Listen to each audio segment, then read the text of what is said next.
Welcome to Soccer Morning on World Soccer Talk. Here's your host, Jason Davis. Here we go, Soccer Morning on a Friday, mere days ahead of the MLS Cup final in Columbus, Ohio.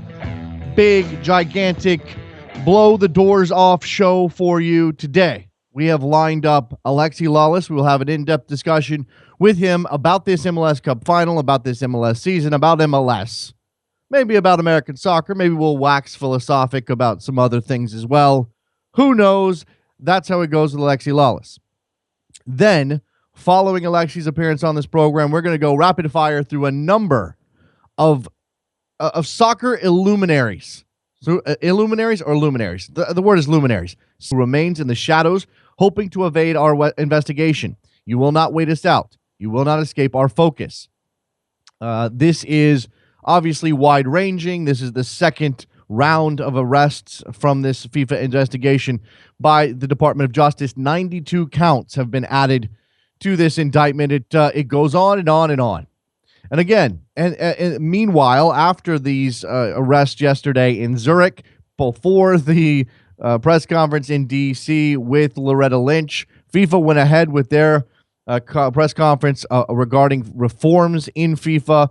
Among those reforms proposed by FIFA include term limits for executive committee members and several other elements to this reform process. Now, one of the reforms was not an age limit on the FIFA presidency. This has been called arbitrary, which doesn't make a lot of sense. Of course, we know Sepp Blatter, being 79 years old, doesn't want to be iced out of the presidency, although he is supposed to be stepping down when replaced come next February. The list of reforms: term limits, separation of political and management functions, diversity, which includes the promotion of many women or as a number of women into the executive committee. The number was put at 6. That seems small. It's an open question over whether they actually will chase diversity. Independent committee members, enhanced committee efficiency, integrity checks. A lot of these are buzzwords. One of the reforms put forth as part of this plan is a 40-team World Cup. You may have heard about this. This is planned for 2026. Now, there has been some backlash over this, and FIFA has said that they will continue to discuss this particular reform, that they're not going to dive in on this 40-team World Cup and its approval quite yet. The FIFA Executive Committee has deferred a decision on expanding the World Cup to 40 teams starting in the 2026 tournament. The German Soccer Federation says the FIFA administration will have further talks about the plan, which is supported by Asia and Africa. The idea to add 8 teams was part of the FIFA reform proposals being considered Thursday. The Executive Committee had the power to make it FIFA policy without the approval of the 209-member federations. The 2026 bidding should start next year. We know the United States could be interested. Now, there is also a response from the European Club Association in regards to the possible expansion of the World Cup. They are not happy. They have a statement up at their website, ecaeurope.com. It says the ECA has read with attention the recommendations elaborated by the 2016 FIFA Reform Committee under the chairmanship of Francois Corrad, which were endorsed by the FIFA Executive Committee at its meeting on December 2nd and 3rd in Zurich. A number of recommendations are important and necessary, etc., etc. Nevertheless, the committee's proposals related specifically to the governance reform are missing the involvement and greater recognition of all stakeholders, meaning the clubs. Clubs in particular have the legitimate right to play a decisive role in football governance and occupy a position reflective of their significant contribution to the game. It must be recognized that clubs heavily invest in the development of players. We know about the complaints. Clubs pay players, and when the international football world, meaning FIFA, does things without the club's involvement, they get a little testy. In addition, the recommendation by the committee to enhance the number of participating teams in the FIFA World Cup from 32 to 40 without prior consultation with the clubs is proof that the proposed reforms are not at the required standard. We'll see the continued fallout from this. It gets a little dry there. Liga MX semifinal first legs in the Liga playoffs. Pumas has taken a 3-0 lead over Club America at the Estadio Azteca last night. Just a disaster of a game for Club America. 2 red cards in that match, and Pumas will go home with a big, big lead. Seems like it might be over for Club America.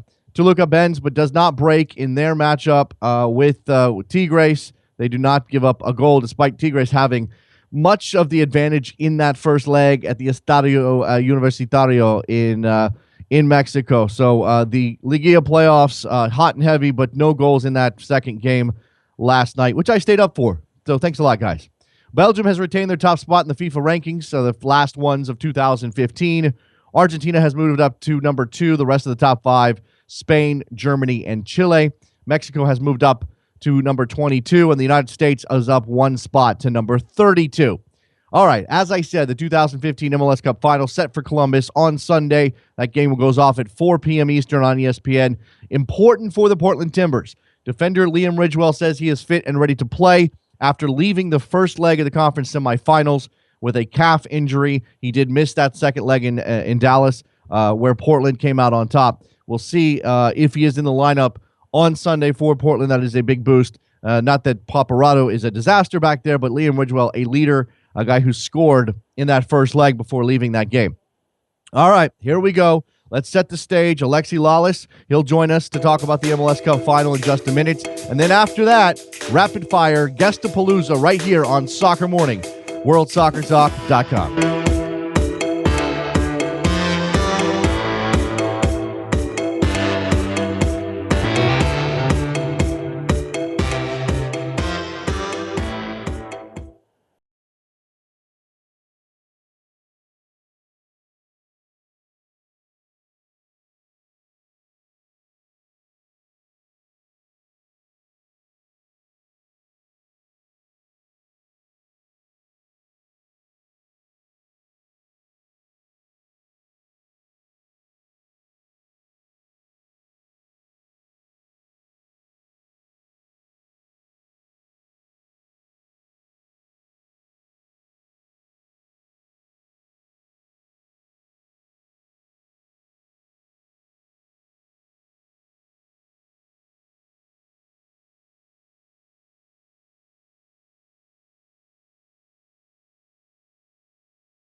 Welcome back to Soccer Morning on World Soccer Talk with Jason Davis. All right, here we are, Soccer Morning, the Friday before MLS Cup Final 2015, and joining us on the telephone to talk about this match, preview it a bit, Alexi Lalas from Fox Sports. Hi, Alexi.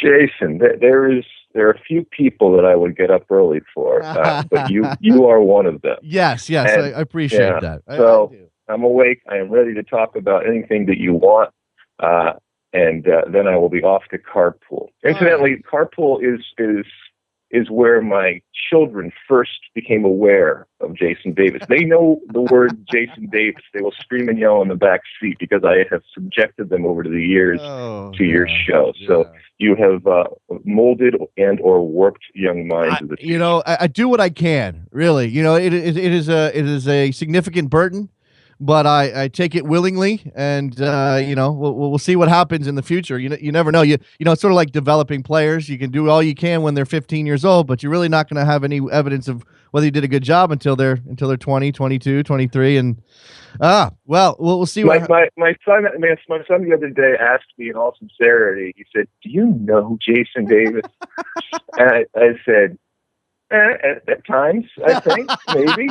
And he was really impressed that I knew somebody whose voice was coming out of the radio. Sure. That works both ways, by the way. Let's hey, here's this girl I'm trying to impress. I know that guy on television, Alexi Lalas, joining us. All right, so let's talk about this game, Alexi.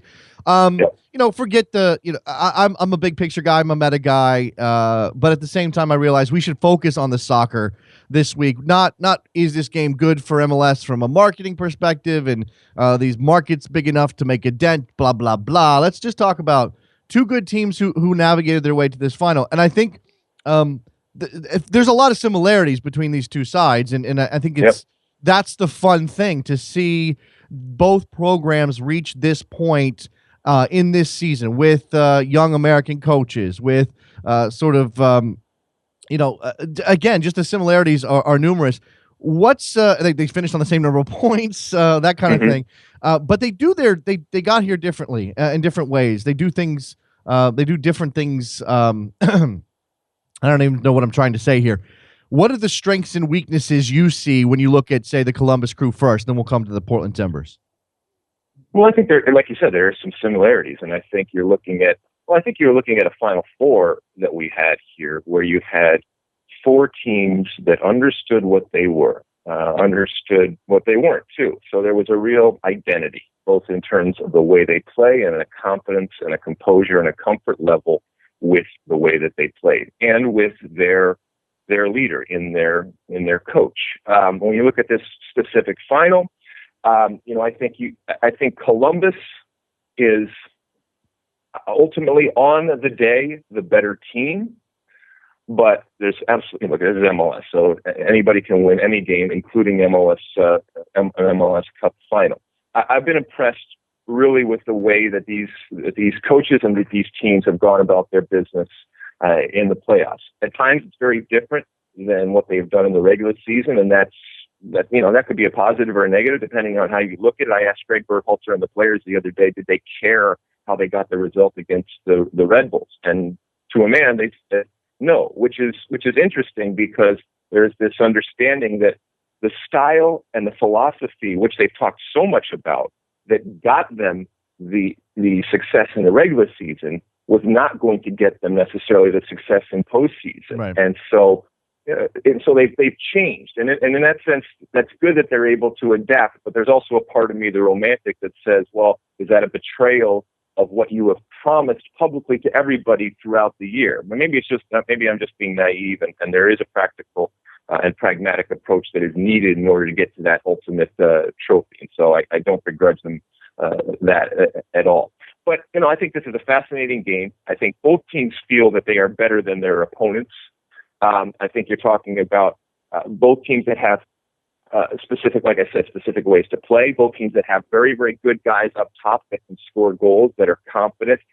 Both teams that have individuals in the midfield, whether it's a Nagbe and a Valeri, whether it's an Higuain and the Chani type of situation there. These are good individual players, and I'm hard pressed to find someone who I think can pick the winner in this type of game. Alexi, I think it's interesting because sometimes we overstate tactics. We certainly overstate formations a lot. We get too wrapped up in some of this stuff when the game is fluid and things change in the moment, and players react. And ultimately, it's about their understanding and knowing each other and finding a way to play together in a game. But at the same time, there's a reputation in MLS, or the league's reputation has been for a long time, that really you just roll the ball out there and two teams in blocks of 4-4-2s go out and just hammer each other for 90 minutes. This game presents an interesting wrinkle in that we have two coaches who are sort of known for their philosophies, for their styles, at least even if they've adapted as the season's gone along and into the playoffs. They certainly have a reputation for being tinkerers, guys who do make tweaks to the way their teams play to make them more successful. Is this kind of a big moment for MLS in that sense? Again, these two younger American coaches with very defined ideas of how they want to play. Yeah, I mean, I was talking about both of these teams the other day, and I said both of these teams, in some of the same ways, but in some different ways, they make me want to watch. And both of these coaches have done a good job, as has Jesse Marsh and Oscar Pereira.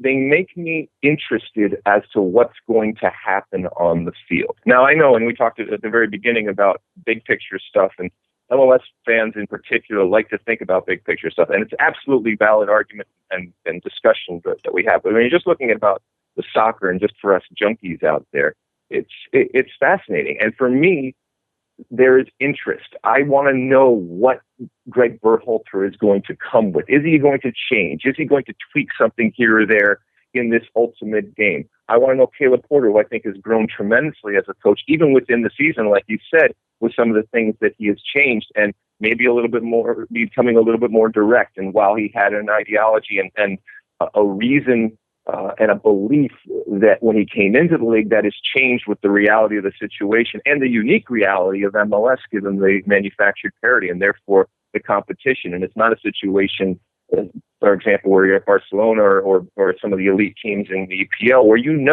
because of the amount of talent you have, which you have bought, you are going to win 70% of the games before you even step on the field. And that type of confidence that comes with that knowledge. Yeah. It translates into play, and we don't necessarily have that here. And so you have to think about it differently when you're a coach in MLS. And I think both of these guys have done that at times to great effect. They have, and that I was reading Matt Doyle at MLSsoccer.com had a column yesterday that sort of outlined how these two teams were built, and he focused on the fact that in Berhalter's case, most of the critical guys for him were already in this team. I mean, Tony Tchani was in this team. Higuain was already in this team. I mean, they added Kamara this year, obviously, who was sort of the capstone to that team and helped them get over the hump. But he took guys who weren't really getting time and made them into what we see out on the field. How much, when you look at what Greg Berhalter's done for a guy like Ethan Finley, for example, I mean, what is it about Berhalter that clicks that way? Well, like you mentioned, there were some players that were there, and I think it's just a situation of a different personality coming in, and Jurgen Klinsmann oftentimes talks about having players be out of their comfort zone. But I think that there is also a real value in having players in their comfort zone, and I think what Greg Berhalter has done is put a lot of these players in their comfort zone. And in that comfort zone is where they are the most effective. And like you said, there's some of the players that were there before. He's also added some pieces. You can't dismiss how important Kai Kamara has been to have that type of player up top. Even a guy like Awful out there on the right-hand side, who's just been incredible getting up and down, and Sorrow coming in. So these individual pieces that he's added to make it a contender, those have been important. But like you said, putting the players that were there in positions to succeed, giving them the confidence, putting them at times in their comfort zone. So Justin Mira and Ethan Finley on the outsides there, in different ways, really providing that width, but also providing moments where you have got to be aware where Justin Mira and Ethan Finley are at all times, because they can break you down individually and they can be very, very devastating on the counter. And then Kai Kamara, which you're always aware about because he can score goals and will score goals consistently. But like I said, I think Greg Berhalter recognizes very quickly where players are most comfortable and where they can be most successful and therefore benefit him the most. And he puts them in those positions, gives them the confidence. And if they don't fit with what he wants to do, then he doesn't use them. Yeah. I mean, good coaching is putting players in position to succeed. Oh, that's amazing how that works sometimes. We won't go. And listen, I at times I'm critical of Jurgen Klinsmann, and I'm not saying that you don't challenge players to do more than they maybe think they can do, but there is a point where you have to know what you're good at and know what you're not good at, and be put in positions, like you said, to succeed, especially in games that mean something. And I think especially when you get to the higher levels of playing and certainly in professional athletics. All right, so we're talking to Alexi Lalas from Fox Sports. And Alexi, if I remember correctly, you were a center defender in your playing career, correct? Am I right about that? It seems like it was. I meandered around the center at times, yeah. Okay. And the reason I ask you is because we've got these two forwards. Obviously, Kai Kamara scored 22 goals this year and shared the league lead with Jovinko, losing out on the Golden Boot via the tiebreaker. Fernando Adi had 18 goals this year, was crucial for the Timbers, has been great down the stretch. And they're both big guys, and they both seem to have, an incredible amount of athleticism, but they play very differently. When you watch, Kai Kamara do what he does, and we'll start with him, what is it that makes him, I mean, if you were a central defender trying to defend Kai Kamara, what are you worried about most? Where he is. Okay. That's, and that sounds simple and it sounds stupid, but it's not. It's having the aura and having the personality that at me as a defender and all the defenders, and to be quite honest, all the team, it's always in the back of your mind, where is he? And because he scares me. He scares me when they have the ball. He scares me when they don't have the ball. So always being worried about where that guy is. And not every player is like that. I mean, we saw in the previous series with Dallas where Teixeira, who, he scored a goal and he's not a bad player, but he doesn't scare me as a defender. I'm not worried about him constantly. It's not that he can't score goals, but I'm not worried about him constantly. And I'm not worried about him coming up with something ridiculous. I mean, Kai Kamara had an incredible turn the other day where he flipped it up to himself and shot. Luis Robles made a wonderful save on him. But those type of moments, that's why I'm scared. That's why I'm saying, where is this guy? Are we near him? Are we concentrated on him? And when a lot of my focus and attention is concentrated on one guy, it opens up space for Justin Muir, for Ethan Finley. So these are, and Adi does the same thing for Portland. So when you're worried about him, whether he's holding up the ball or whether he's running off the ball, it opens up space for Valeri. It opens up space for Nagby. And that's what you want, a big guy who's playing one up top. First off, they have to accept that role and embrace that role. And there's not a lot of players out there in the world that do it. And secondly, they have to have the ability, and like I said, that aura to draw attention constantly and have people fear them. And both of these guys do. It's I'll come to Adi specifically about a couple of things he does. But when we talk about Kai Kamara, signing with the Crew ahead of the season from England after his brief stint there, he seems to be a different player. I mean, I remember him in MLS. I remember him with Kansas City. I remember him briefly with Houston. He didn't seem to have nearly this. I mean, he was very young, I guess, with the Dynamo. But what has changed about him? Is it just a matter of confidence? Is it a better instinctual understanding of where to be and how to get there? I'm trying to pin this down. That's location. I mean, it's I had a unremarkable MLS career until I got to the Los Angeles Galaxy. And look, I'm not the greatest player that ever played, that's for sure. But I got into a system where there was a coach, in this case it was Ziggy Schmidt, who understood, once again, what I was good at and what I wasn't. He put me in positions to succeed. He gave me confidence. And there was a consistency that we played with. And it ultimately produced a better player in me individually in that moment, and success on the field in an MLS Cup. And I think the same thing is here. Kai Kamara has come into a situation where he knew he was going to get service, and he feeds off of that type of service. That's the type of player he is. Greg Berhalter knew that he needed somebody that consistently could feed off that type of service, put him in a position, said, you are my man. This is what you are going to do for me, and this is all that I want you to do for me. And if you do that, you will be my best friend. And that's important. But he also had Kai Kamara buy into the system that he has in place. And, at times the risk of coming out of the back, but the belief that building out of the back and having that type of possession was going to be important and was therefore going to translate into those opportunities. All of that kind of stuff, like I said, sometimes you just need to travel and to see different places before you finally get into that, that port of call where everything works. And it doesn't always happen for players. And sometimes it happens right off the bat, and you have a long career where you're in that place the entire time. But for most of us, it takes time. And sometimes you go to different places, and eventually, if you're lucky, you get to that place where it all clicks. You have the right cast of characters around you. You have the right leadership in terms of a coach, and that person puts you in positions to succeed.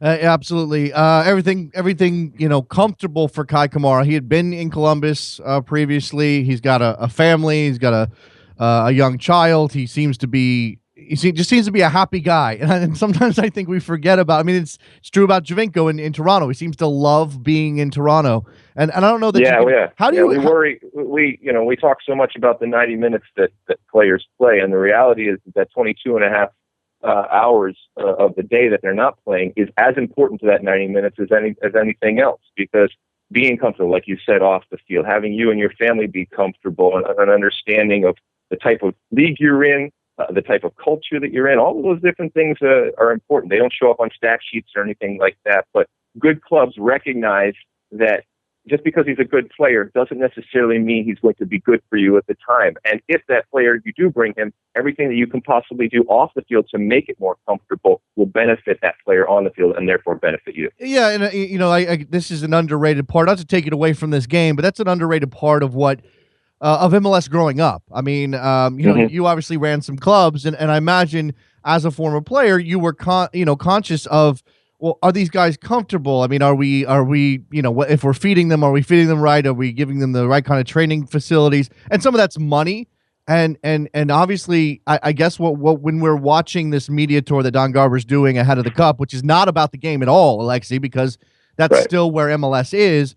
It brings to mind all of these investment issues that MLS has had for 20 years that they're probably still not completely clear of. I mean, it's not like everything's established and we just move on from here. They're still working to fix some of these problems.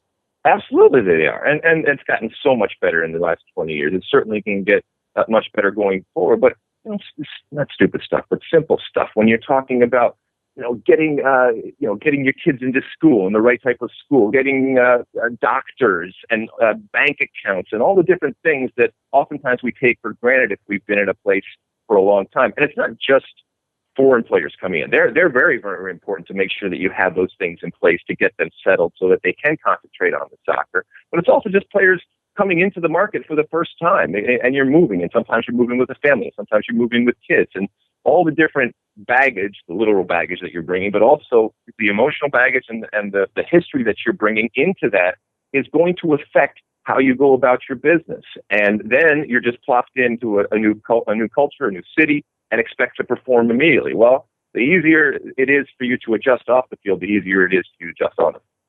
All right, coming back to this particular matchup, and again, both these teams deserve to be here. They played some very good soccer across the course of the season. They've maybe figured themselves out a bit. They certainly figured out how to play to be effective, and maybe what stands out is that they both done a good job of game planning against a particular opponent. For Portland in the last round, it was FC Dallas, and we know what kind of particular challenge FC Dallas presented with Mauro Diaz and Fabian Castillo and Michael Barrios, and for Columbus to have shut down New York the way that they did is pretty stunning. Those were two-legged series, Alexi. How different is it for these two teams to be in a one-off situation for the MLS Cup final? Well, we spoke previously about how Columbus and Greg Berhalter had kind of changed the way that they played and been a little bit more pragmatic at times and a little bit more direct. I think in a one-off game, you can, to a certain extent, go back to your core ideology and what you believe is your style, especially because you're playing at home. And if you truly believe in it, that it is successful, then I would like to see that. Not completely, because we understand it is still only 90 minutes, or possibly more. I think that the Chani trap type of midfield is key. I think the whole midfield battle will be key. I thought Chani was incredible in that second leg against the New York Red Bulls.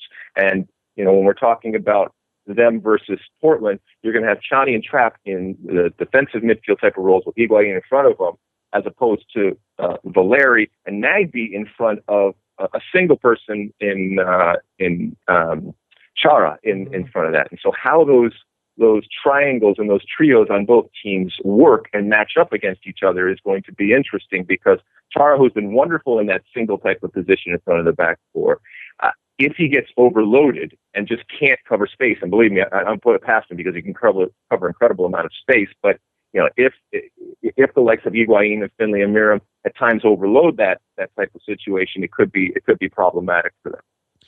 There are numerous individual matchups, but of course, this is a team game. Everybody has to play together. But Alexi, as I get ready here, we're going to do our rapid fire with a bunch of guys and we get predictions and everything else. I'm going to start with you. I'm going to run down some questions. I just sketched these out. They may not be fully formed, but they all apply to the game. First of all, let's do the big one first. Who do you have winning this game? I'll go with Columbus. Okay, you got Columbus at home. Do you have a score in mind? Do you want to put that? I mean, you're going to be publicly flogged for anything you get wrong on this show. Yeah, just, believe everyone remembers all the wrong things, and there are plenty of them, by the way. Let's see. How about 2-0 for Columbus? You got 2-0. You got goal scorers for Columbus. Give me your goal scorers. Kai Kamara and you can't keep a kid from Michigan down. So Justin Meram. How about that? Justin Meram, who has been crucial and obviously scored that goal in 9 seconds against the Red Bulls in the semifinals. All right, so we've got a 2-0 score line. I imagine if you believe the Columbus Crew are going to win 2-0, you've got them with more shots and more chances at home against the Timbers team. I think of the two, more likely to sit back. No, not necessarily. So this is where Greg Berhalter flips the script on me. He let's say he comes out and goes completely against his ethos and completely against what we associated with the Columbus Crew, certainly at home through the season, and is very, very cagey. And Kamara and Justin Meram score their goals completely on the counter, and in that way he completely betrays the aesthetic that he has established. I love this. But it doesn't matter because at the end of the day they are raising the cup, and that's all anybody will remember. It's all about winning. It's not necessarily about how you get there. All right, so in that case, then maybe you've got Steve Clark having to make more saves than Adam Kowalski. While they will be more defensive, he will not necessarily have to make a lot of crucial saves. He will continue to punch the ball as opposed to catch the ball, which he seems to do on a continual basis, which in one sense I love, and sometimes I'm saying, why don't you just catch the ball? But he loves to punch the ball, and he's very, very good to get it to it. So I don't know if that's a save when he's punching the ball out, but I think he will be punching the ball. How about this? Boy, you don't even have to watch the game. This is exactly what's going to happen. All right, yeah, it's all laid out here for you on a Friday, days ahead of the actual match. All right, I got again, there's some individual matchups. There's a lot of similarities between these teams. So I'm going to give you sort of a twist on the pick your poison thing we do on the Best Soccer Show. I'm going to give you 2 players. You're going to tell me which one you'd take if you were building your team right now. This is probably really unfair to a lot of guys, and I'm putting you on the spot, but that's what we're going to do here this morning. Kai Kamara or Fernando Adi? Kamara. Okay. Kamara, 6 years older than Fernando Adi. I just want to point that out. Darlington Nagbe. Oh, why? What's it's just a number. Just a number. Sure. Age isn't. I've got. This is not necessarily positionally strict either, because or what they do on the field, because I got Nagbe or Chani right here. Nagbe. All right. Wallace or Finley? Wallace or Finley? Finley. Okay. I could throw in Lucas Milano as well, or a guy like Ethan Finley. No, Ethan Finley. Okay. Of the goalkeepers, Steve Clark, Adam Kowalski. That's a hard one. I'll go with the kid from the great state of Michigan, Clark. Okay. Let's see. Michael Parkhurst, Nat Borchers. Not fair. I know. It's not fair. I know. It's not fair. Yeah. In 2015, Parkhurst. No, I'll go with Nat Borchers. Okay, Nat Borchers, who's been obviously huge for the Timbers over the course of the 2015 season, scoring important goals for that team. The left back situation is Waylon Francis or and my apologies, I don't have his name. Oh, Jorge Villafana. Francis. Okay, Francis, and obviously both these teams, just to kind of riff on that point, they use their fullbacks to great effect. Alexi, we don't always get to see that in MLS. These are truly attack-minded fullbacks. Oh my! I don't even know if Harrison Awful knows that he's actually playing right back. Right, so exactly. I don't think anybody's actually informed him of the situation. So would you take Awful over Alvis Powell? Yeah. Let Awful just go. Let him bomb. He's a guy that I have to be worried about. And as a right back, that's something to say in terms of. Now he does offer up space behind to get in, but he's been pretty incredible to see him bomb up and down that right hand side. So I want him. Yeah. A couple of them here with Will Trapp. Will Trapp or Diego Chara? Oh God. I think I'll take Diego Chara right now. A couple of years, it'll be Will Trapp. Okay, how about this one? Completely unfair. Mm-hmm. And these are both guys that we're hoping to see in the national team setup regularly in the near future, and that's Will Trapp and Darlington Nagbe. I think my U.S. team can use Darlington Nagbe more effectively than I can use Trapp. So I'm going to take Nagbe. All right. So, okay, here's the last couple of questions. Number one, who gives us more entertainment on camera on the sidelines, Greg Berhalter or Caleb Porter? Caleb Porter. Definitely Caleb Porter. I mean, his everything that he does is entertainment as far as I'm concerned. Caleb Porter, Greg's much more stoic. Yes, he is. And for me, Caleb Porter is the perfect Jose Mourinho type villain in this league that he needs to keep pushing that element of his personality. I'm not saying Absolutely. he's a bad guy. Yep. Just use it to your advantage, Caleb. Absolutely. There you go. And finally, who wins? If you've got Kamara and Merrim scoring, imagine we're going to pick one of them to be MVP. Who's your MVP? Harrison Awful. Harrison Awful, creating chances for the Columbus Crew. I mean, we obviously, from what we've seen this week, we don't care about any right backs or left backs in MLS. And so, regardless of what happens, I'm going to pick Harrison Awful as my MVP. There you go. Alexi Lalas, Fox Sports, joining us ahead of the MLS Cup final. Alexi, thank you for the insight. Thanks for getting up early, and enjoy carpool. And tell your kids I said hi. I will. They say hello back to you. There you go. Alexi Lalas joining us on Soccer Morning. Now it is time for Rapid Fire Guestapalooza. Lining it up, Wiebe, McIntyre, Tannenwald, Bohm, Edwards, Shane, Brown. We'll be right back. Soccer Morning, WorldSoccerTalk.com.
Welcome back to Soccer Morning on World Soccer Talk with Jason Davis. All right, here we go. We are back on Soccer Morning, and it's time to run through numerous guests. We did this at the beginning of the season. We got everybody on the record with their picks. I don't have those in front of me, so I'm not going to be able to call anybody on their preseason picks. But we start with Andrew Wiebe from MLSsoccer.com, Extra Time Radio, who joins us. Hi, Andrew. How's it going, Jason? It's going well. First of all, did you have Columbus and Portland in the final at the beginning of the year? I don't remember. I did not. I had Columbus and FC Dallas. I came close. Almost had it. But my pre-playoff predictions were not quite as spot on. But as it stands, I'll take what I can get at this point. Absolutely. I mean, this is the beauty of MLS. It throws up all of these things we don't expect. And in this case, maybe Portland is the more surprise of the two. This game is in Columbus. Andrew, I go first to your brief sketch of how you think this is going to play out, because there are some questions as to what the tactical setup will be for both of these teams. Well, I thought it's been interesting, this playoff run for the Crew, or I should say Crew SC. Apologies, that they've kind of gone away, or at least been willing to adapt that tactical identity that it seemed like Greg Berhalter was so tied to. You know, we're going to be this team that plays out of the back. That's who we are. We're not going to give that up. We'll give up 53 goals in the regular season, but we'll outscore people. And in the playoffs, you've seen them go really, really pragmatic. And I think that's just the type of year it is. I don't think that they'll do that against the Timbers. The Timbers, obviously not quite the pressing team that the New York Red Bulls are. I think both these teams want to play. I think both these teams want to build out of the back. I do think that you've got to watch out, if you're Berhalter, for Nagbe and his ability to change both the zone of attack and the angle of attack on his own. He doesn't have to pass the ball to do that. So I think you got to put Chani on him a little bit and make sure you shadow him. But apart from that, I really don't think we're going to see big departures from either of these teams in their style of play or the way they approach this game. Do you think that's true no matter what the game state is? Let's imagine that the Crew come out fast and get a goal. How does that impact what the Timbers do? Well, I think game state, obviously, we know changes everything. But I think if the Crew get an early goal, I really don't think that the Timbers are going to be particularly concerned. With Audi, with their history here this year at Mapfre Stadium, I think that they'll continue to play their game. Now, look, in the second half, things could change. But I think both these teams are so confident in what they're able to do on the attacking side of the ball that a 1-goal lead, even a 2-goal lead, is not going to feel insurmountable. I tend to think that in a one-off championship game, the first 15, 20, 25 minutes are going to be pretty cagey. I don't think we'll get away from that. And I think one thing that you'll see the Crew do is trend a little bit more towards safety, playing out of the back. We've seen in the regular season that they've been burned a couple times. Steve Clark, Michael Parkhurst, different guys trying to play out of the back and a quick, easy goal. You simply cannot allow that in MLS Cup. You can't allow it at home. So I think we'll see in the first 15, 20, 25 minutes the normal thing in a final. But I expect the game to open up at that point. It's perfect conditions for it. Looks like it's going to be sunny in the mid-40s, mid-50s. So pace, I think, will pick up in the middle of the game. I hope it sticks around. I know in the past, MLS Cup hasn't always lived up to some of the billing as far as the actual entertainment value goes. But I remain hopeful as always. There you go. All right, so let's come to it before I have to let you go. Who wins? Ooh, man, I'm here in Columbus. I think they'd come after me with pitchforks if I said anybody but Crew SC. Right. I do think that they're going to get this done, though. I just think that they've turned a corner defensively, and that midfield triumvirate for the last month or so has been probably the best in MLS. The only on the other side of that is the Timbers have been in the same boat. I'm going to give the Crew SC, I'm going to say 2-1. I think Kamara and Miram get a goal. I think Adi gets a goal, but it's just not enough for the Timbers. Okay, just a couple. I did this to Alexi Lalas. I'm going to do it to you. A couple of different matchups here, a couple of different player comparisons. Kamara or Adi? Who are you taking? I'm taking Kamara, but if I'm the Crew SC, I have all eyes on Adi. I know that their goal in that game at Mapfre Stadium in September was to shut him down. He scored 2 goals. So he's the danger man, I think. Obviously, you have to watch out for Nagbe, but both these guys at the top of their games, both of them massive, impossible to move, have that finishing touch. It should be a fun game as far as number 9 play goes. Okay, so we got the forwards. Very quickly, no explanation because I got to move on. You took Kamara, Nagbe or Trapp? Different players. Going Nagbe. Okay, Nagbe over Trapp. Go Nagbe. Parkhurst or Borchers? Ooh, I'm going that. Okay. Going with the beard. And this is the fun thing for me with these two teams. I'm going to do both these fullback situations. Awful or Powell? Awful. So Villafania or Francis? Villafania. Come on, you got to go Sueño. There you go. Sueño. Yep, he is the original. He is Sueño. Andrew Wiebe from MLSsoccer.com diving in just like he did at the beginning of the season. Andrew, thank you very much for your time, and enjoy the game. Thanks, Jason. All right, there goes Andrew Wiebe. Will do, man. Let's move on quickly. Let's talk to my colleague over at ESPN FC, Doug McIntyre, who's on the air with us now. Hi, Doug. How you doing, Jason? Good morning. Good morning. Are you yourself in Columbus, Ohio? I am in Columbus. How's the weather in Columbus? It's going to be nice and bright and sunny on Sunday for this game, right? Yeah, it sounds like the conditions are going to be good. So hopefully, hopefully we see a good game as well. Hopefully we have two teams playing some open soccer. When you look at what these two coaches have done, and again, I think one of the storylines is how they have adapted to the conditions, adapted to the playoffs, adapted their teams to winning soccer that may not be exactly the same philosophical stringency that they've showed earlier in the year. Are we going to see a cagey match in the traditional MLS Cup style, or are we going to actually see some open soccer? Yeah, I agree with Andrew on this. I think the first 20 minutes or so probably will be pretty cagey, but yeah, I mean, maybe I'm just an optimist, but yeah, I hope it's going to be an open game, and I think we'll see that. I think we'll see some back and forth, and if there is an early goal and it's possible, then that certainly would lend itself to opening the game up. So, maybe a team gets a goal early, against best laid plans that happens. But yeah, I do think we're going to see an entertaining game. I don't know why. I have a feeling that people have made a lot of this final, and they're not being, they're small market teams. There's no big marquee player on either team, but these teams do play good soccer. So I'm hopeful that we see a better final than we usually do. And by the way, it's not just MLS where we see finals that are Sure. That are a little bit on the conservative side. We see that all over the world. So hoping for something different on Sunday. Definitely. Intangibles. We like to write about them. They're not always. We can't pin them down. That's why they're intangibles. But both these teams riding pretty high in terms of confidence. Doug, which one do you think brings more to the table in that area? Well, I mean, any team that advances to MLS Cup should be confident. So I'm not sure that that's going to be decisive either way. But I do think the Crew are going to get a boost, or Crew SC, excuse me, they're going to get a boost playing at home. We've seen historically how important that's been, not just in MLS Cups, but in single elimination games in the MLS playoffs. So I do think that'll give them an advantage. I think the atmosphere is going to be electric. That there's going to be about 2,000 Portland supporters traveling down. So, and we all know what they bring in terms of the atmosphere they provide at home. So I think we'll see a really good atmosphere. But the Crew have to be considered the favorites playing at home, and I think they'll get a boost being in front of their own fans. All right, so it comes down to it then. You have, first of all, did you pick either one of these teams to make MLS Cup final at the beginning of the year? I don't recall. I did not. Okay.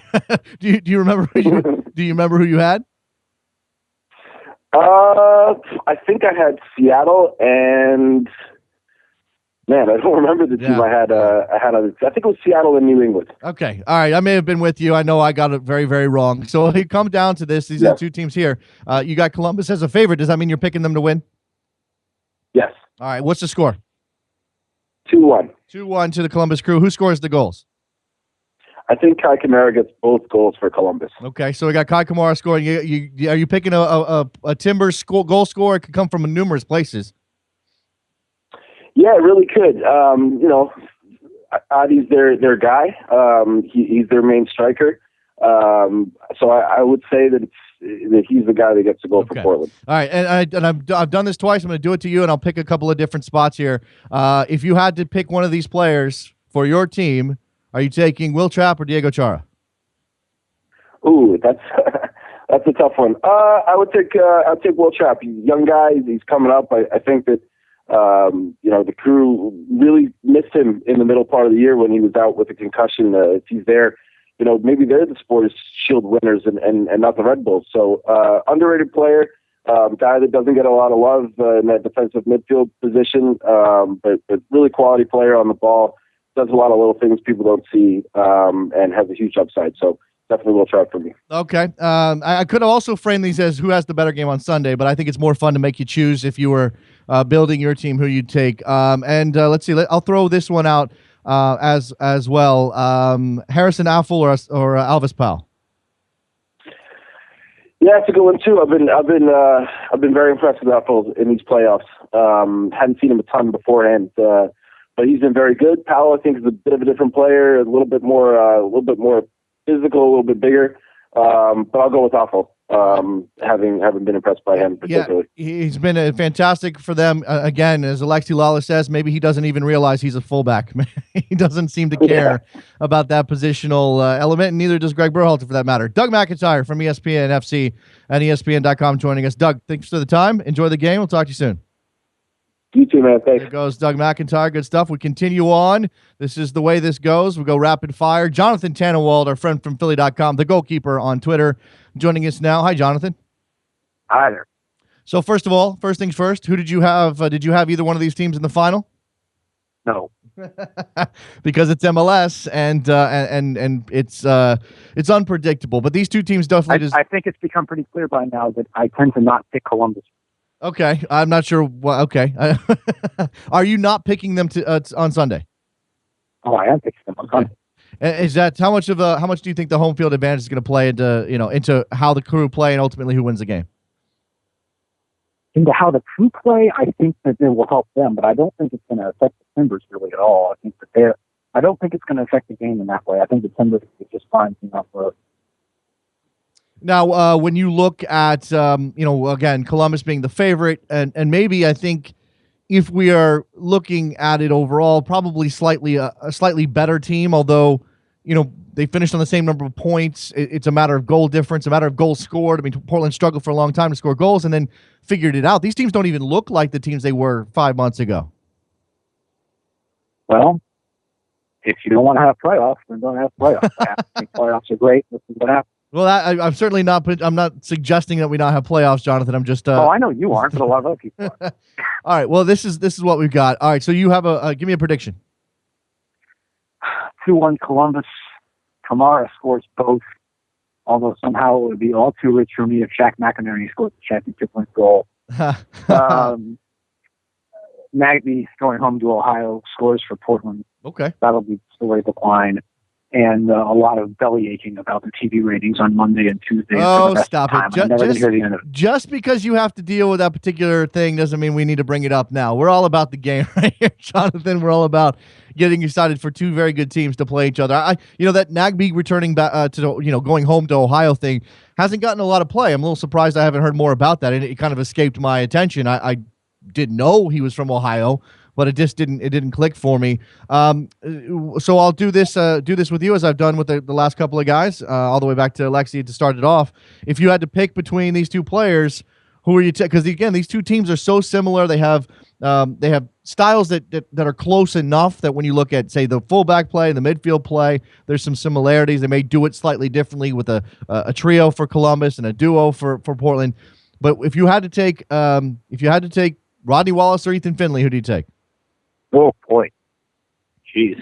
Rodney Wallace. Okay. I'll kind of tell you, Ethan Finley did not play well against New York, and a whole bunch of us were calling for him to be on the national team, and all of a sudden, on a big stage, he did not come up to where people thought he would.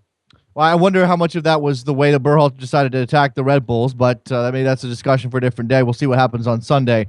Darlington Nagby or... Yes. Okay, Darlington Nagby over whoever else. I was going to throw Will Trapp in. I'm getting different jobs in these two systems, but Nagby's kind of rounded out into a box-to-box player. We know Trapp is a defensive midfielder that can his passing game is among the best in the league, certainly for his age. So if you're talking about taking one of those two players, you're still taking Nagby? Yes. Okay. I take Darlington Nagby over just about anybody. That's a really tough one, though, with Will Trapp. I heard you asking Doug, Will Trapp versus William Shara, and I'd absolutely take Trapp. Because he's a young player and also because he's not guaranteed a yellow card. Okay, there's that as well. Let me throw in one of the fullback contests. Jorge Villafana, who's been excellent for the Timbers, and again, he's the Sueño guy. If you remember back to him winning that competition to get a contract in MLS back, Chivas USA, I believe, is where he started, and Waylon Francis, who might be the best left back in the league. Oh, gosh. Heart says Villafania for all the reasons you mentioned. Head says Francis. Okay, Francis probably just a tick above Jorge Villafania. Both of them are going to have a role to play in the proceedings on Sunday. All right, and this may be. I mean, again, we don't expect this to be two teams peppering each other with shots. They can be cagey. They can play some defense. That's how the Timbers have been all year, and how Columbus Crew managed to get here, surprisingly enough. And their goalkeepers are going to play a big role. So if you had to take one, Steve Clark, Adam Kararsi, who are you taking? Quarcy has been outstanding in these playoffs. I'll take him. All right. Jonathan Tannenwald, 2-1 winner for Columbus, according to Jonathan. Both goals coming from Kai Kamara. Jonathan, appreciate the time. Enjoy the game. We'll talk to you soon. Yep. There goes Jonathan Tannenwald at the goalkeeper on Twitter. Go find him for not ratings talk, at least not yet. Charlie Boehm from MLS Soccer and Soccer Wire and numerous other places. Good friend of the show. Regular around here joins us now. Hi, Charlie. Howdy, Jason. Good morning. Good morning. It's MLS Cup weekend. I imagine. Are you in Columbus now? I am on a large interstate headed that way. All right. You are headed in the direction of Columbus, Ohio. What do you expect to see on Sunday when you get there? Well, looking forward to it. I think this is going to be an open game. Totally, used to the pattern wherein we see teams tighten things down and things get a little risk averse in a big game like this. But I think that attacking is in these teams' DNA, even though they've done pretty well adopting other approaches as necessary. I think we're going to see a 3-2 game, and I think Crew FC is going to come out on top. That's a lot of goals. I think that's more goals than a lot of people are expecting. What are you finding some goals from set pieces here? Is this all from open play? How's that going to play out? Yeah, all the above. And, to be honest, I think 2-1 is a very logical pick to make. I think that's what my predecessor, John Tannenwald, said. That's a very logical one as well. That would be my alternate option. But I'm going to go ahead and gamble a bit here, since this is a fool's art of prediction in the first place. Yeah, absolutely. I think that we're going to see trouble on set pieces. Both these teams have had issues defending them, and both teams have had success in creating opportunities off them. You've got size in the box. You're going to have a lot of movement, a lot of athleticism on those restarts. So I think there's going to be goals there. But also there's no reason to hold back anymore, really. Where there's no aggregate concern. I think we're going to have a good conditions on a good pitch, very good pitch actually, that can allow these teams to kind of open up the throttle a bit and go get it. Because I think they probably both feel that the other is there for the taking in terms of the back line. We heard Ethan Finley earlier this week talk about how much the Crew love the matchups they have with the Timbers defense. And conversely, I think the Timbers have good reasons for feeling like they can exploit some of the gaps, some of the matchups. Paying particular attention to Fernando Adi versus the Columbus center backs. Adi has just been a force of nature in the postseason. Physically powerful, intelligent movement, craftiness, and then really razor sharp finishing. So I think Michael Parkhurst is going to really have to have his game on, work very well, smoothly in tandem with Gaston Salro, and I think that's something that benefits Portland. Although I'm not 100% certain that it's going to be good enough to give the visiting team a win. All right, so look, if you've got 5 goals on the table, I have to ask you who you got scoring on those 5 goals. Yeah, I do think Adi's going to get on the score sheet. I think Finley, even though I think he may not have quite as much joy against Jorge Villafania as he has predicted, I do think he's gonna get at least one and put one away. And then I don't think Kamara is going to be denied in this moment. He's worked so hard in this league, played so long in this league, and he's been very close to MLS Cup and has been denied by circumstances. And I think Kai Kamara is going to have a lot to play for here and he's going to show up. All right, so there you go. All right, I've thrown some either or, pick your poison at everybody so far. I'm going to do it to you, Charlie, and I'm going to do one I haven't done yet. If you had to take a coach, are you taking Caleb Porter or Greg Berhalter? Ooh, that's a tough one. I really admire both these guys. But given the moment, given home field advantage, I'm going to take Berhalter. Okay, if I gave you an option of Will Trapp or Darlington Nagbe to build your team, who are you taking? I like Nagbe. Okay, you can do a lot of things. We know Will Trapp is a very, very good player, but it seems that the dynamism of Darlington Nagbe is maybe the thing that ticks it over the top for a lot of people. The fullbacks. I mean, maybe instead of asking individually, whose fullbacks do you like better? Columbus with Francis and Affle, or Portland with Villafania and Alvis Powell? I think that Portland's younger duo may prove to be better in the long run. I think Powell's upside is tremendous in particular. But I'm going to go with Columbus here because I think they're just more orthodox, more versatile, and more experienced at the moment. All right, and when we talk about you talked about Fernando Adi and the pressure he's going to put on that Columbus back line. We know that Kai Kamara can score goals, and his hops are ridiculous. Charlie, he's been great for the Crew, but Crew SC. He is 6 years older than Adi. So if it was your team, who are you taking? I'd go with Adi there. Okay, is that a matter of age and potential? I mean, because you can plug Kai Kamara in, you're probably getting 20 goals out of him. It's true. He's a great player, great personality. Probably the main thing here is just being aware that we're speaking in an MLS context here, where in the big picture, if a player does succeed to a great extent, they're going to attract attention from overseas. And a player like Adi, I suspect, wants to go back to Europe at some point. That he's already expressed this season that he wants to get called in by Nigeria's national team. So I think that the age and the various factors, his upside makes him a little bit more of a useful commodity because down the road maybe you get a transfer fee. Yeah. Hey, by the way, he's reportedly got some interest in Mexico, so we'll continue to watch that as after the season. They got one game left to play. Charles Boehm, MLSsoccer.com, SoccerWire.com. Definitely go check out that website and many other places. Follow him on Twitter, CBOEHM. Charles, I've already asked you who wins. We've already got your score. Give me your MVP. Is it Kamara? I think it will be. And of course, we don't know. Oftentimes we see the most influential player not necessarily prove to be the official MVP. I think even if other guys step up in a more pivotal manner, I think Kamara, if he gets on the score sheet, he's going to be the sentimental choice for MVP, and that's why he's mine. There you go. Charlie, appreciate the time. Enjoy the game, and we'll talk to you soon. Cheers, Jason. Have a great show. Goes Charlie Boehm, excellent guy, good soccer man, talking about the MLS Cup final. We now turn to another good soccer man, Andy Edwards from NBC Sports and Pro Soccer Talk. Hi, Andy. Hey, Jason, how are you? I'm doing well. Are you excited for MLS Cup 2015? Very much so. It feels like the season started just 3 weeks ago, but it also feels like it started about 6 years ago. So it's tough to decide whether it's been the longest or the shortest MLS season ever. It's funny how that happens, isn't it? It's amazing. Here we are, the last two teams standing.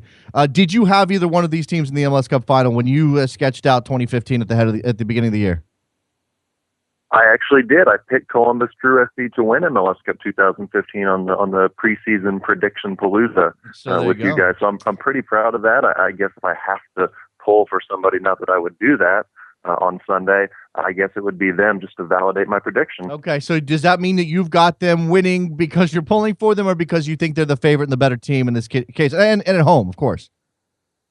Yeah, well, Cup finals, I don't think it really ever matters who's the better team. It's all about the matchup, especially when it's a one game, it's a one-off for a title. And I think it's a really good matchup for Columbus in the fact that their strengths really play to some of the weaknesses of Portland, and the way that Caleb Porter has set them out recently, with just one defensive midfielder, Diego Chara, trying to do the defensive work of two or three guys in front of that back line.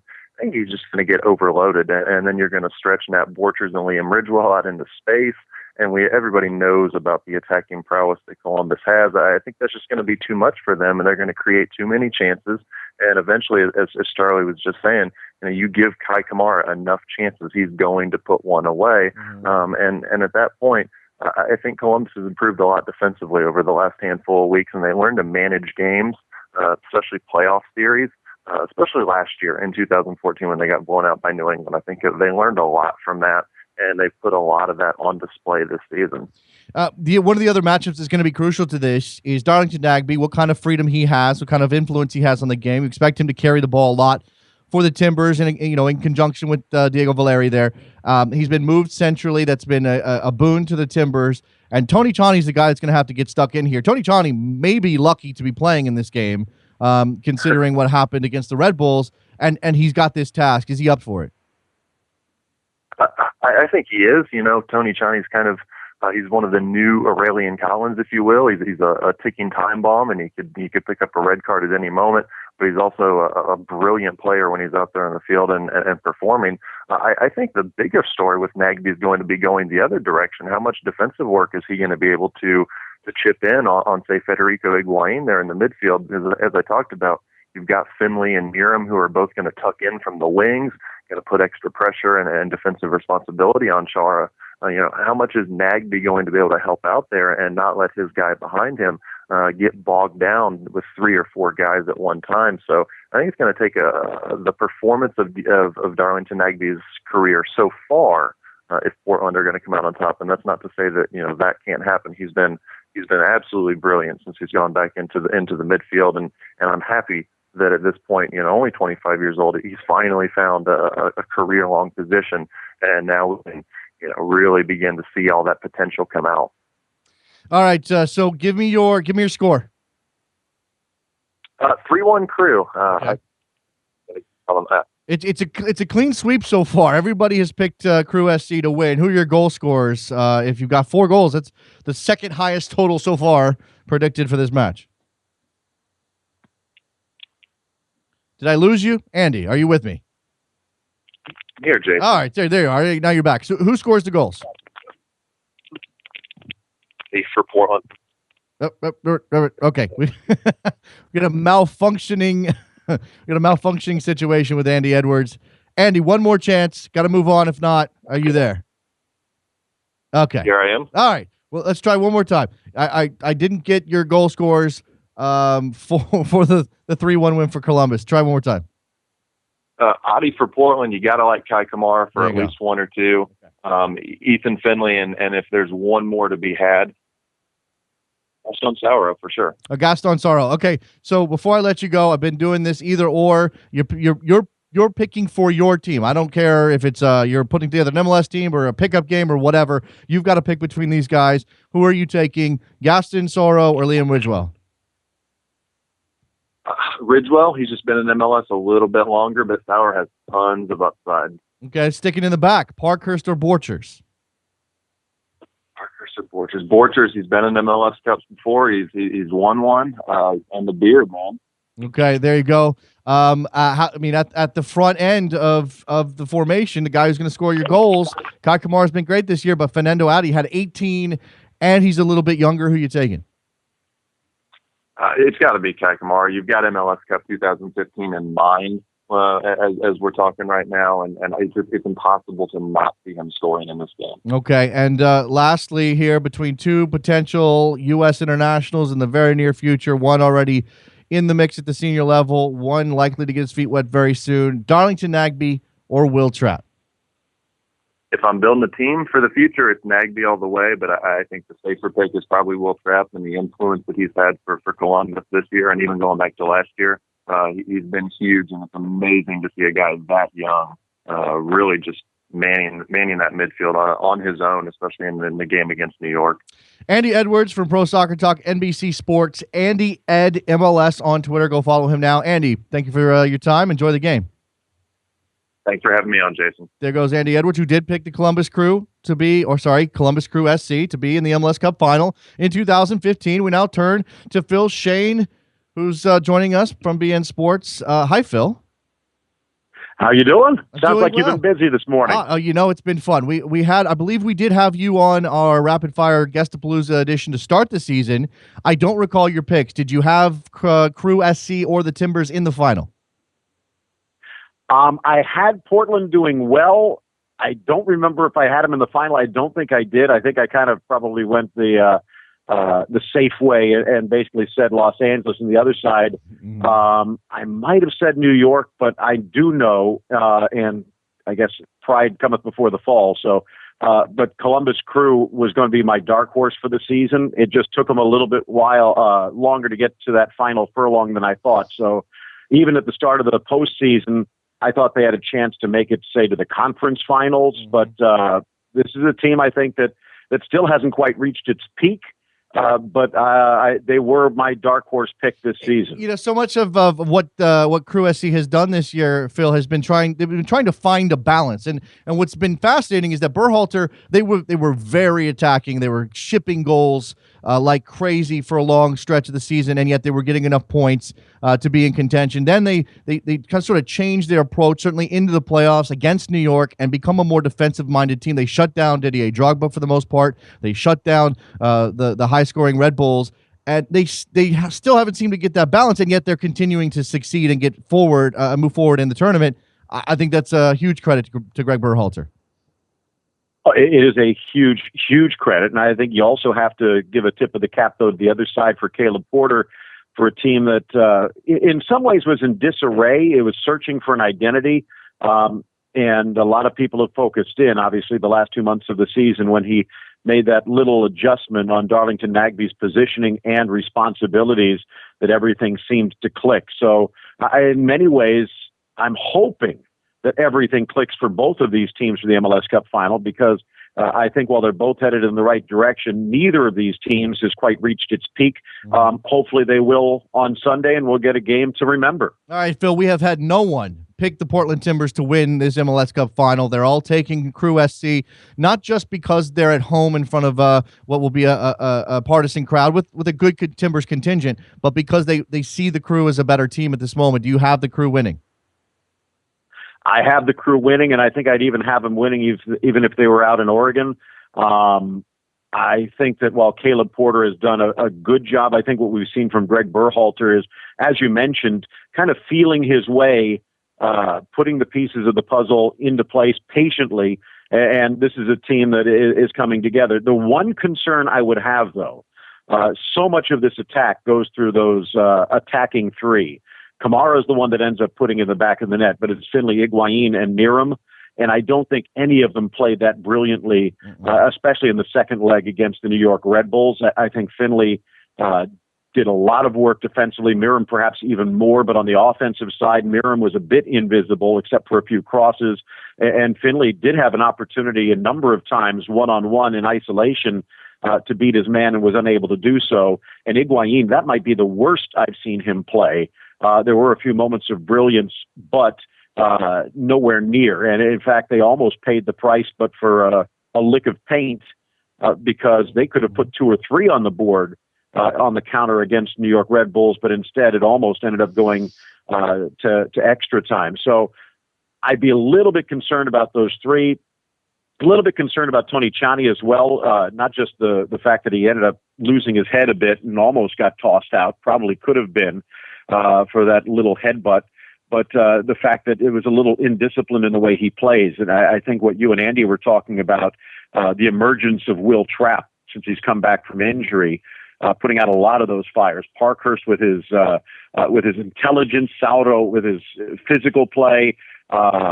Not that sold on Francis. I wish Cloutey would have had a little bit of a better chance. Okay. But I think Affel probably might be the best right back in this league. He has a little bit of that Dani Alves where he gets caught up field a bit, but we're looking at a guy again who I just find it hard to believe is actually playing in MLS. Yeah, well, I mean, obviously an excellent player, Harrison Affel, a World Cup veteran for a very good country.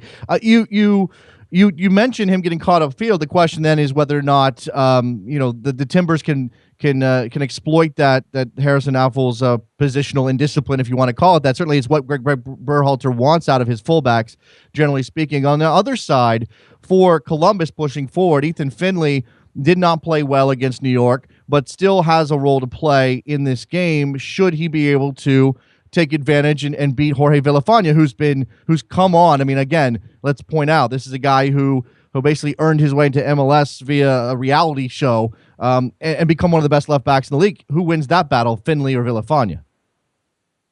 I think it might actually be a bit of a push at this point. And I agree with you. I think what we thought we'd seen from Villafaña was a good player that maybe had a little bit of a limit, basically a gimmick player, as you pointed out.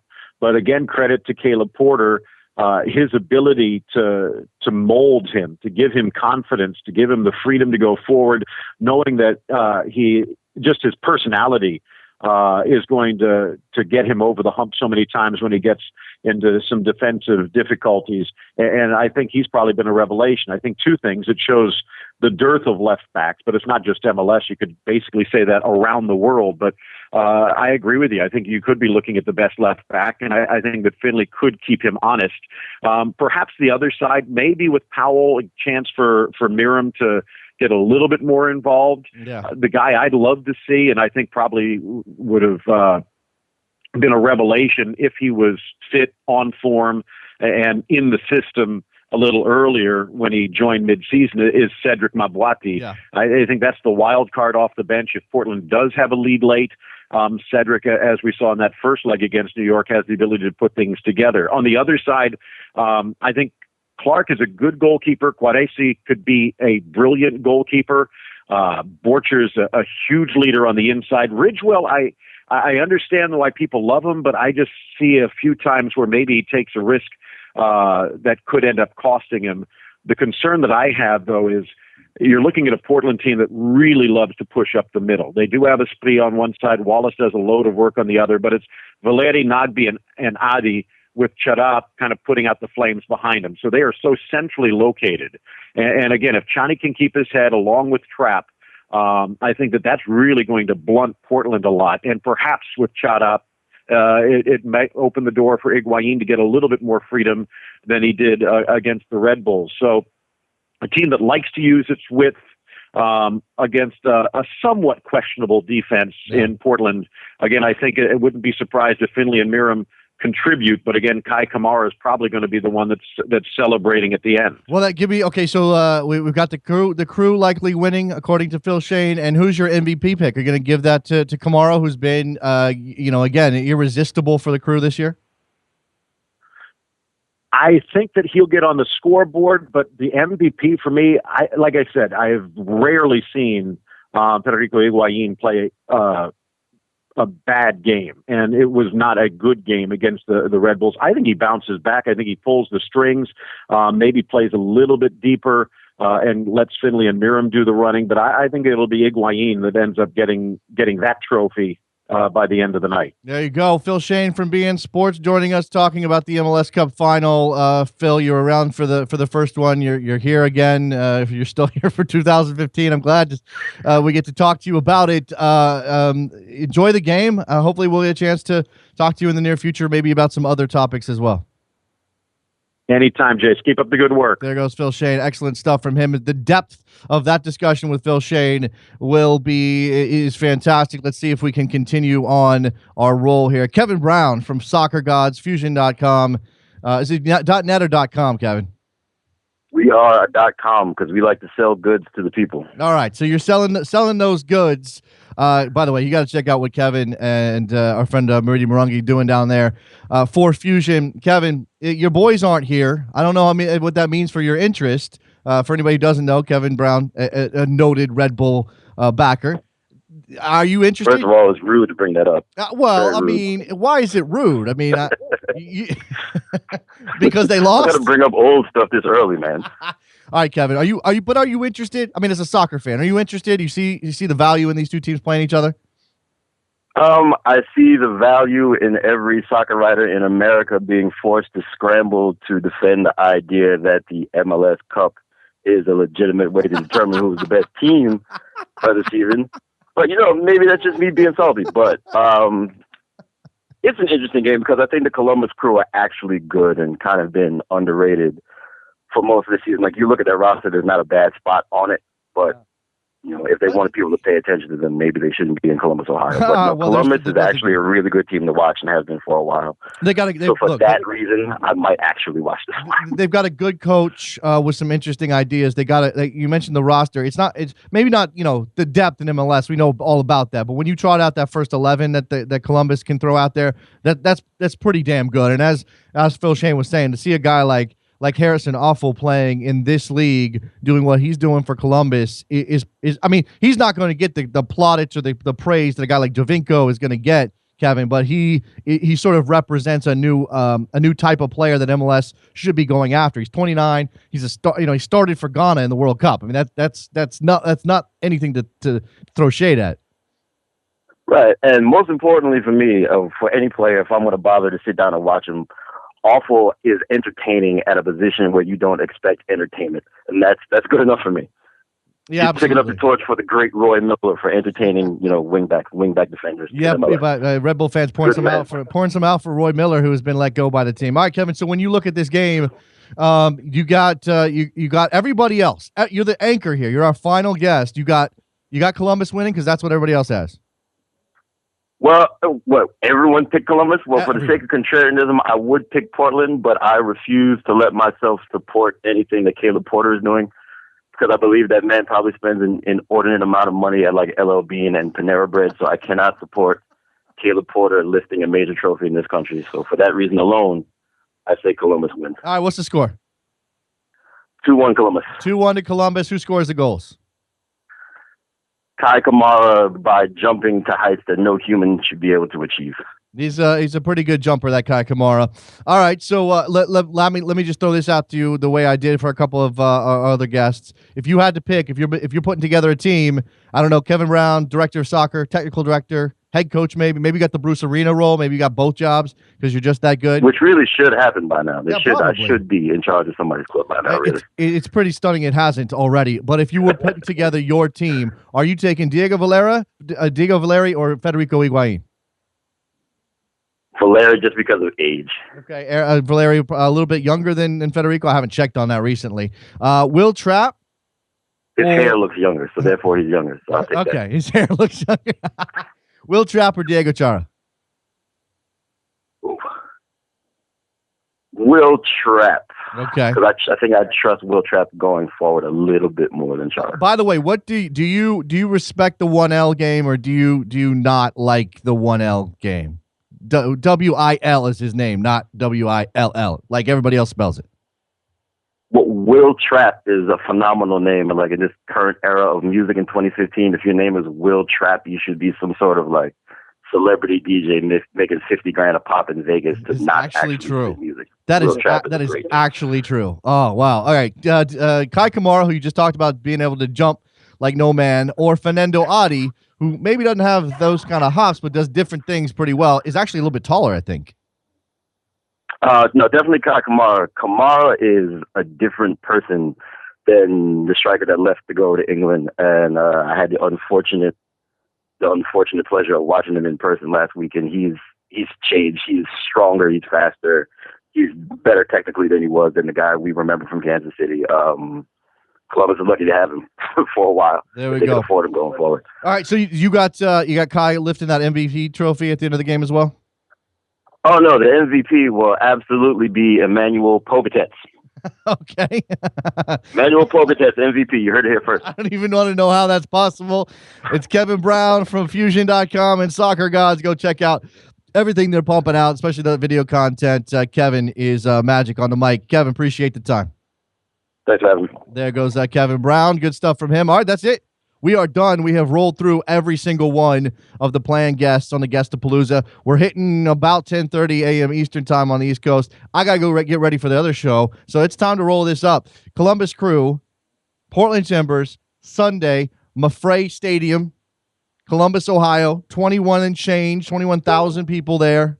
We will be excited to see it. You want my pick? If it's time for me to go, I'm going to be like everybody else. I'm sorry, I can't be contrarian. Either Columbus wins 2-1, Kai Kamara scores, Justin Miram scores, and I'm going to give one to Nat Borchers on the other side. All right, that's it. We are done. Thank you very much to everybody who partook of today's program. Wow, that's a good way to cap the season from beginning to end, MLS 2015. We'll see you guys on Monday right here at WorldSoccerTalk.com.